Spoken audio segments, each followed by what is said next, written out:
Welcome to the Week in Review Athlete Edition of the Sports Content Economy podcast for Friday, May 1st, 2026. We created this podcast specifically for alternative and Tier 2 league athletes who want to scale their journey as an athletepreneur. We just got out of a meeting with Bryce, and he wanted us to share what should be top of mind for today, including how to take action immediately and in the most efficient way possible before the day is over. So to actually do that, we are synthesizing a pretty massive amount of info today. Yeah, it's a lot. It really is. We're looking at a grand total of 12 distinct media sources, and that includes over 50 specific articles, podcast episodes, and industry data points just to translate what the current state of sports content even looks like right now. Right, which is shifting incredibly fast. Exactly. So I want to just set the agenda right away. We've got 4 top headlines that are going to define this whole deep dive. First one is from eMarketer, and it's AI brands racing into premium sponsorships. F1 spend hits $2.1 billion in 2026. Massive number. It's an insane number. Then second, from the Sports Business Journal, we have AI sponsorship fees could become fluid, performance-based, in real time. Third is from ShotCaller. By 2026, athletes operate as own media centers using AI plus NIL frameworks. That one is so crucial for the people listening. Absolutely. And the fourth one from the Sponsor Magnet podcast is Arnoff and Julian 10x brand deals via discovery calls and evolving YouTube sponsorships. So, our mission here today is basically to connect the dots between these giant macro-level sports business deals like the billions flowing into F1 and the really direct, actionable steps that you, as a Tier 2 or alternative sport athlete, have to take today. Like, how do you actually monetize your personal brand right now? We're taking that macro stuff and making it micro. I love that because, when you see a headline about $1 billion here, $100 million there, it feels, it feels totally disconnected from, say, a mountain biker or a USL soccer player who's literally just trying to fund their next season. Right, exactly. It feels like a different universe. But it's not. So let's start with where the biggest money in sports is actually flowing. Because those massive deals at the top, they essentially dictate the expectations for every single sponsorship all the way down the ladder. They set the template. Right. So looking at eMarketer, F1 sponsorship spending is hitting $2.1 billion in 2026. That is a 60% jump since just 2022. And the sponsor noted that McLaren's naming rights deal with MasterCard is worth around $100 million a year. It's just staggering corporate capital. Mm-hmm. But the raw numbers aren't actually the most important part. It's the underlying mechanism of how these deals work now.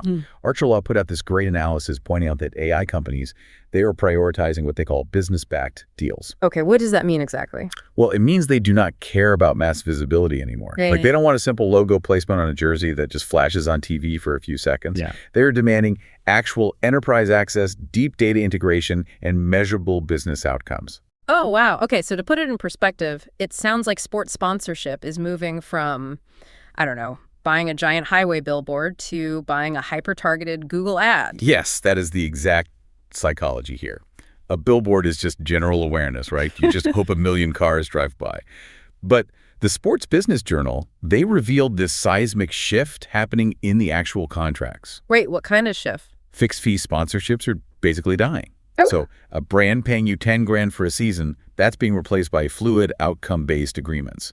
The payout is dynamically calculated in real time using engagement uplift and fan adoption metrics. That's wild. And Sponsor United showed something similar, right? With AI native brands demanding category exclusivity. Yeah, category exclusivity and massive data pipelines across every single tier of sports. They want your data. But wait, I have to push back on this a little bit. If everything is dynamically priced based on data and outcomes, doesn't that just crush the Tier 2 athlete? If I'm a rodeo competitor, I can't compete with the raw numbers of a mainstream NFL broadcast. Actually, it's the exact opposite. Wow. This gives the niche athlete a supreme advantage. Really? How? Think about who these AI brands actually want to reach. They want highly targeted, tech-forward corporate decision makers.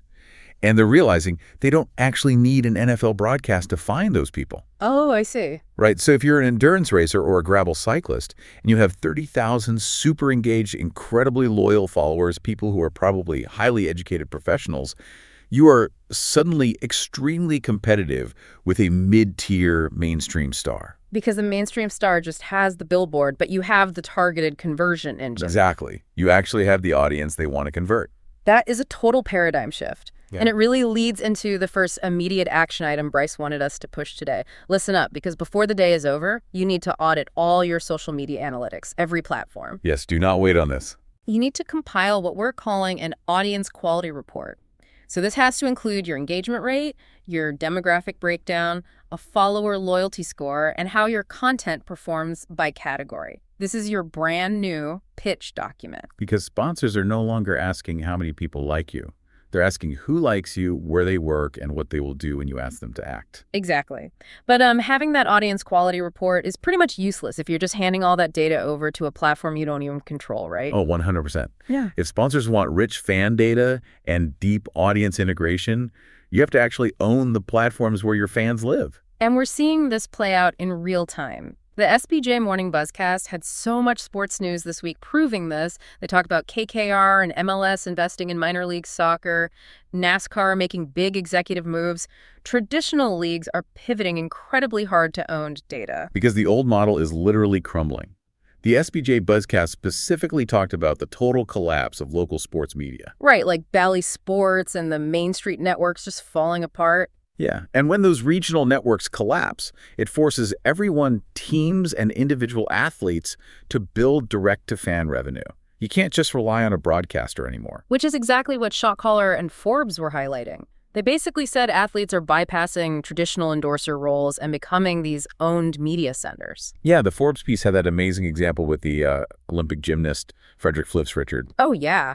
He monetized almost 1 million TikTok followers, and he's in an elite but definitely non-mainstream sport. Right. He used the new NIL frameworks to build his own media empire instead of, just waiting for a cereal box deal to magically appear. And N3XT Sports just put out a report validating that. They noted that athletes and tech companies are now the dominant IP stakeholders. Broadcasters are out. So owning your video rights, like your race footage or course walkthroughs, is insanely valuable now. But here's the thing. Just having a hard drive full of old race footage doesn't actually pay your rent. Right, so how does a USL soccer player turn that dormant footage into cash? You have to think of that footage like raw crude oil. It's valuable, but you need a refinery. Platforms like Pixelot and DALL-E are stepping in to do that. They use AI to scrub through your old mountain bike race, tag the best moments, and build an AI-driven highlight package that fans or brands can just access directly. That is so cool. It just unlocks the archive.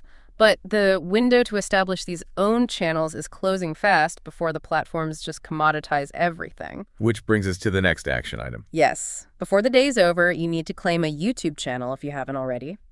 Then go set up a Patreon page. You want 3 tiers, $5, $15, and $30. Those specific price points are actually really important. Yeah, and then create a free account on an AI highlight platform like Pixelot. Your job before midnight is to upload your 3 best existing race or competition videos and get a basic ad monetization or subscription tier setup. And going back to those Patreon tiers, it's a massive psychological tool. The $5 tier is just a low-friction entry point. The $15 tier is your actual target, and the $30 tier is the anchor.